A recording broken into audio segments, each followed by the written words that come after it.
Lots of stuff we use every day requires energy, and oftentimes that energy comes from things we call fuels, which are substances we burn to extract their energy. But because fuel comes in so many different forms, and we measure energy use in so many ways, it's really hard to get a good sense of how much energy we actually use.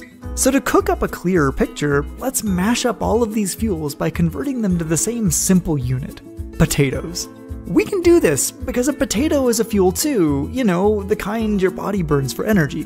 This potato happens to contain enough energy to power your body for about 2 hours. What if your car ran on potatoes? The average car's internal combustion engine would require 550 potatoes to operate for 2 hours. Cars are so potato hungry for a few reasons. First, they're really heavy, so their engines need lots of energy to push all that weight around. And second, their engines have lots of moving parts that create tons of friction. As a result, 80% of the potatoes in your tank get turned into heat, and only 20% actually push the car forward. An electric car is much more efficient. It converts about 80% of the potato power in its battery to motion. But much of the electricity in that battery was probably generated by power plants that only managed to capture the energy from about 40% of the potatoes that they burn. So with that taken into account, the electric car actually requires about 240 potatoes to run for 2 hours. But of course, the energy one person uses is small potatoes compared to some other energy consumers. In those same 2 hours, the Apple Computer Company burns through 3 million potatoes, while the lights of the Las Vegas Strip swallow 3.5 million potatoes.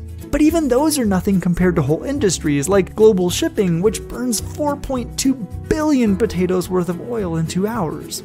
When you add up all of the energy humankind consumes, the potatoes pile up pretty fast. If we measured a year of humanity's energy use in potatoes, it would be enough to cover the entire state of Idaho in 1.5 meters layer of spuds. Right now, 85% of those potatoes come from fossil fuels, though, of course, thanks to the inefficiency of extracting energy from those fuels, about 2/3 of the fossil fuel potatoes we burn become useless heat.